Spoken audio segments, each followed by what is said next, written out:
Hi everyone, my name is Rikesh Kumar Rai, and this year in UPPCS 2021 examination I got rank 21. In this video we are going to discuss the prelims strategy, but before I start, a brief background about me. I come from a village called Sherpur in the Ghazipur district of Uttar Pradesh. I did my primary and secondary education from there only, and then I moved to University of Delhi for my graduation and subsequently IIT Delhi for my post graduation. My father is a farmer and my mother is a homemaker.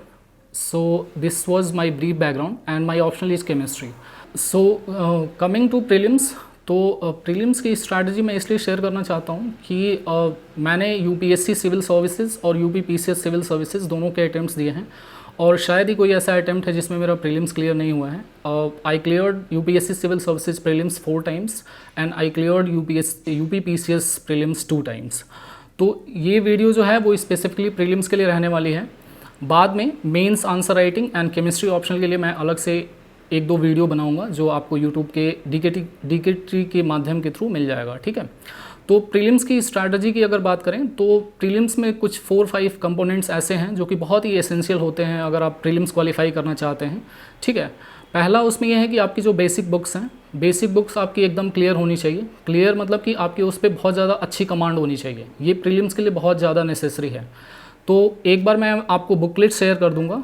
तो book list में हमारी जो मेरी book list होगी वो थोड़ी सी exhaustive होगी, क्योंकि प्रीलिम्स रिक्वायर्स थोड़ा सा मतलब जो वाइड नॉलेज है वो रिक्वायर करता है. उससे आपको जो पेपर में है वो रिस्क लेने में या गेस करने में आसानी रहती है. ठीक है. तो पहले मैं इसमें बेसिक बुक्स बताऊंगा, फिर आपको ये बताऊंगा कि आप कैसे प्रीलिम्स के पेपर को अप्रोच कर सकते हैं बहुत अच्छे तरीके से. ठीक है.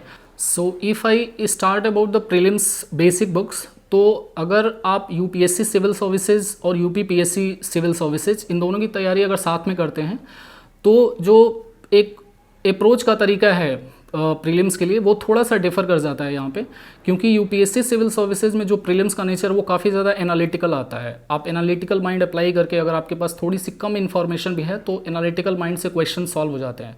बट यूपीपीएससी के प्रीलिम्स में क्या है कि यूपीपीएससी का प्रीलिम्स कुछ ज़्यादा फैक्चुअल इन्फॉर्मेशन की तरफ टिल्टेड है.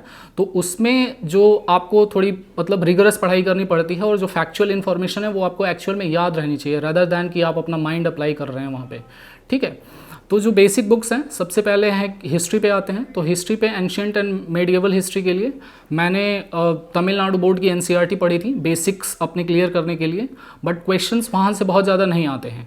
तो आपको फैक्चुअल चीज़ें याद होनी चाहिए. तो फैक्चुअल चीज़ों के लिए मैंने ओनली आईएएस का मॉड्यूल आता है मार्केट के अंदर, जो कि प्रीलिम्स स्पेसिफिक मॉड्यूल होता है और उसमें बहुत सारा फैक्चुअल इन्फॉर्मेशन रहता है. तो उसके लिए मैंने एंशिएंट एंड मेडिएवल हिस्ट्री के लिए मैंने वो यूज़ किया था. और आप उस मॉड्यूल को बहुत अच्छे से कर लेंगे तो आपको यूपीएससी सिविल सर्विसेज के प्रीलिम्स में भी बहुत ज़्यादा जो है वो बेनिफिट होगा. दूसरी चीज़ ये है कि अगर मॉडर्न इंडिया पे हैं तो मॉडर्न इंडिया में सबको पता है सिर्फ एक ही बुक है, स्पेक्ट्रम की बुक है वो. तो स्पेक्ट्रम की बुक अगर आप अच्छे से स्टडी कर लेते हैं, उसके शॉर्ट नोट्स आप अच्छे से बना लेते हैं, तो वो आपका मॉडर्न इंडिया बहुत अच्छे से हो जाएगा. And modern India is very scoring portion from the point of view of UPSC civil services prelims as well as UPPSC prelims. ठीक है. देन सेकेंडली जो इम्पॉर्टेंट सब्जेक्ट आता है उसमें यह है पॉलिटी, और पॉलिटी के लिए सिर्फ एक ही किताब है, लक्ष्मीकांत है. आपको कोई और किताब पढ़ने की ज़रूरत नहीं है. अगर आप उस किताब को के फैक्चुअल डेटा या उसको एनालिटिकल बेंट ऑफ माइंड से भी पढ़ते हैं तो वो दोनों के दोनों UPSC civil services and UPPSC civil services के लिए वो सही हो जाएगा आपके लिए. ठीक है. थर्ड जो इंपॉर्टेंट सब्जेक्ट जो यूपीपीएससी के अंदर है वो है ज्योग्राफी. ज्योग्राफी के अंदर फिर वहाँ पे एक ये है कि आपको बेसिक्स क्लियर करने हैं, और दूसरी ये है कि आपको फैक्चुअल इन्फॉर्मेशन लेनी है. बेसिक्स आप जो न्यू एनसीईआरटीज आती हैं 11th क्लास की उसको पढ़ सकते हैं. दोनों किताबें जो हैं वो काफ़ी इंपॉर्टेंट हैं आपके बेसिक्स के लिए. एंड दूसरी चीज़ ये कि फैक्चुअल इन्फॉर्मेशन आप ल्यूसेंट से क्लियर कर सकते हैं. ल्यूसेंट में स्पेसिफिकली कुछ टेबल्स दी होती हैं, जैसे volcanoes of the world, waterfalls of the world, rivers of the world and their tributaries. ठीक है. तो ये ऐसी फैक्चुअल इन्फॉर्मेशंस यूपीपीसीएस में डायरेक्ट पूछी जाती हैं. यूपीएससी सिविल सर्विसेज में बहुत ज़्यादा नहीं पूछी जाती, बट यूपीपीएससी के अंदर बहुत ज़्यादा इंपॉर्टेंट है. फिर जो 4th सेक्शन है वो है आपका साइंस एंड टेक्नोलॉजी, जिससे लगभग 20 to 25 मार्क्स के क्वेश्चंस एवरी ईयर आते हैं. तो being from a science background मुझे बहुत ज़्यादा उसकी नीड पढ़ने की ज़रूरत थी नहीं. तो बट अगर आपको साइंस एंड टेक्नोलॉजी में बहुत ज़्यादा इशू है तो आप एक काम कर सकते हैं कि आप वही ल्यूसेंट की किताब से वहाँ से जितने भी टेबल्स हैं स्पेसिफिकली फ्रूट्स वगैरह की और भी बहुत सारे टेबल्स होते हैं, केमिकल्स, उनके यूज़, ये सब टेबल्स वहाँ से निकाल करके उनको अच्छे से नोट्स बना करके और उसे याद कर सकते हैं। उसके बाद जो पोर्शन आता है वो है एनवायरनमेंट। तो एनवायरनमेंट के लिए भी मैं ये कहूँगा कि यूपी पीसीएस में बहुत ज़्यादा यूज़ नहीं है एनवायरनमेंट का, 10 to 12 क्वेश्चंस आते हैं, ठीक है, लेकिन यूपीएससी सिविल सर्विसेज प्रीलिम्स में बहुत ज़्यादा उसका यूज़ है। तो एनवायरनमेंट के लिए मैंने शंकर आईएएस की बुक पढ़ी है, ठीक है, लेकिन अभी जो मार्केट के अंदर अभी जो ट्रेंड चल रहा है उसमें पीएमएफ आईएएस की भी एक किताब है, आप उसको देख सकते हैं। दोनों काफ़ी अच्छी किताबें हैं, आप एनवायरनमेंट दोनों में से किसी में भी कर सकते हैं, ठीक है। कमिंग टू इकोनॉमी, तो इकोनॉमी के अंदर भी फिर से वही बेसिक्स आपको क्लियर करना पड़ेगा। तो बेसिक्स के लिए एक विवेक सिंह की बुक आती है मार्केट के अंदर, वो बेसिक आपके बहुत अच्छे से क्लियर हो जाएंगे उस बुक से। उसके अलावा जो फैक्चुअल इन्फॉर्मेशन होती है वो आप ओनली आईएएस के मॉड्यूल जो आता है मार्केट के अंदर यूपीएससी सीएससी प्रीलिम्स के लिए, उसको कर सकते हैं।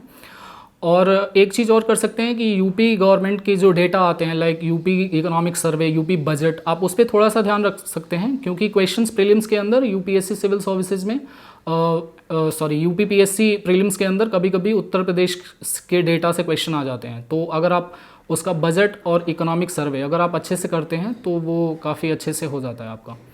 फिर एक बहुत ज़्यादा इंपॉर्टेंट पोर्शन आता है आपका करेंट अफेयर्स, 30 to 35 क्वेश्चंस आते हैं और बहुत ज़्यादा इंपॉर्टेंट है, और वो आपका सीधे सीधे सिलेक्शन डिसाइड करता है प्रीलिम्स के अंदर। तो अगर आप यूपीएससी की तैयारी कर रहे हैं तो बहुत सारी चीज़ें आपने न्यूज़पेपर, डेली न्यूज़पेपर पढ़ा होगा, तो बहुत सारी चीज़ें ऑलरेडी क्लियर होती हैं यूपीपीएससी प्रीलिम्स के लिए। फिर भी बहुत सारे फैक्चुअल इन्फॉर्मेशन जैसे कि अपॉइंटमेंट वगैरह, स्पोर्ट्स वगैरह, अवार्ड्स वगैरह, साइंस एंड टेक्नोलॉजी के लॉन्चेज वगैरह, वो पूछ लिए जाते हैं यूपीपीएससी के प्रीलिम्स में, जो कि यूपीएससी के प्रीलिम्स में जनरली नहीं पूछे जाते हैं।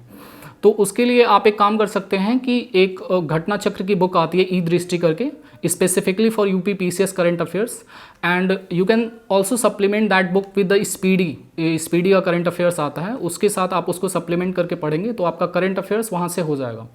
तो ये तो रही हमारी बेसिक बुक्स जो मैंने बता दी कि ये आपको मिनिमम तो करनी ही करनी है, चाहे वो यूपीएससी सिविल सर्विसेज का प्रीलिम्स हो या यूपीपीएससी सिविल सर्विसेज का प्रीलिम्स हो, ये आपको बुक्स करनी है।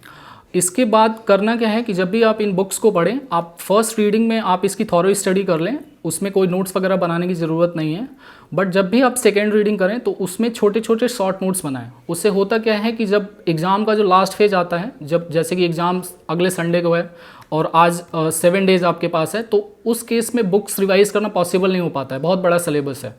तो अगर आपके पास वो शॉर्ट नोट्स होते हैं तो उससे रिवीजन में बहुत ज़्यादा हेल्प मिलती है, ठीक है।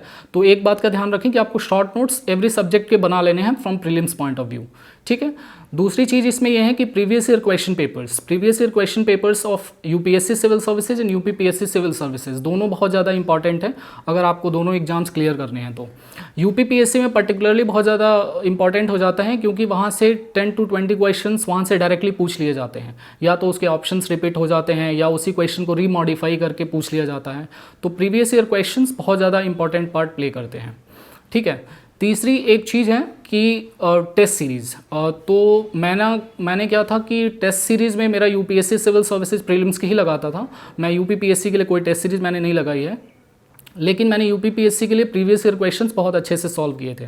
तो मेरा यूपीएससी सिविल सर्विसेज का जो बैकग्राउंड था वो यूपीपीएससी के प्रीलिम्स के लिए बहुत ज़्यादा एडवांटेज में रहा, क्योंकि मेरा बेसिक्स और वो सब बहुत अच्छे से क्लियर था। तो वहाँ से मेरे को यूपीपीएससी के प्रीलिम्स को क्रैक करने में बहुत ज़्यादा डिफ़िकल्टी नहीं होती थी, ठीक है। इसमें एक पोर्शन आ जाता है कि आप पढ़ाई कैसे करेंगे। तो होता क्या है कि यूपीपीएससी या यूपीएससी की सिविल सर्विसेज की तैयारी के टाइम अगर आपको कुछ टाइम ज़्यादा लग जाता है तो उस टाइम पे आपका जो मेंटल हेल्थ का जो एक्सपेक्ट है वो थोड़ा सा आपको यहाँ पे परेशान कर सकता है अगर आप अकेले पढ़ाई करते हैं। तो मेरा अप्रोच ये रहता है कि मैं डिस्कशन के साथ पढ़ाई करता हूँ, मेरे कुछ अच्छे दोस्त हैं जिनके साथ मैं हमेशा डिस्कस करता रहता हूँ। स्पेसिफिकली जब पेपर आता है तब तो मतलब almost all the time we are discussing, ठीक है। तो अगर आपका कोई दोस्त है या फ्रेंड है जिसका कैलिबर आपके अकॉर्डिंग है तो आप उसके साथ डिस्कशन कर सकते हैं, डिस्कस करके अच्छे से पढ़ाई कर सकते हैं और उससे रिवीजन में काफ़ी हेल्प मिल जाता है और एग्ज़ाम का जो प्रेशर है वो हटता है, ठीक है। तो ये तो एक बेसिक अप्रोच हो गया।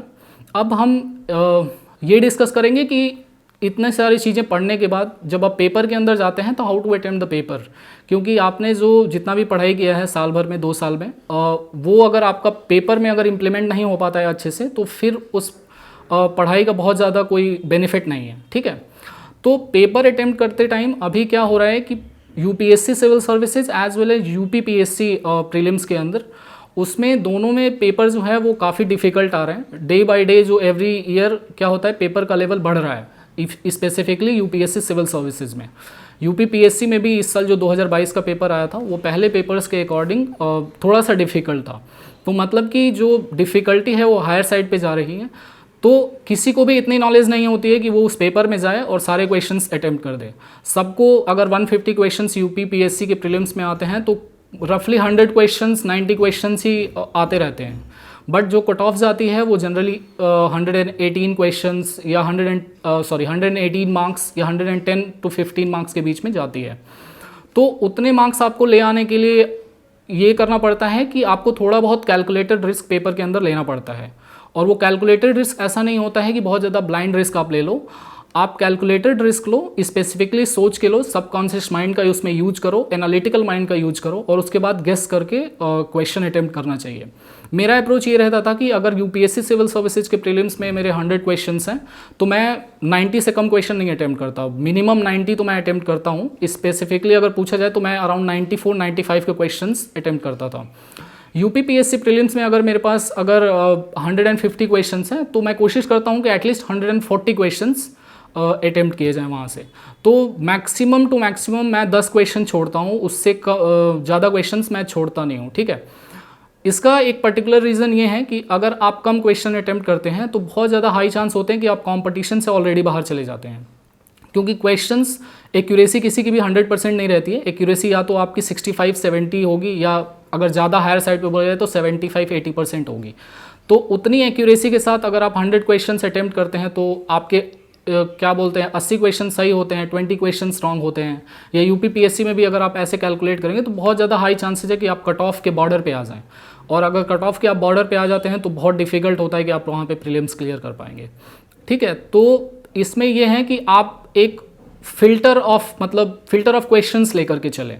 फिल्टर ऑफ क्वेश्चंस करने का मतलब ये है कि आप बफर रखें उन रॉन्ग क्वेश्चंस के लिए।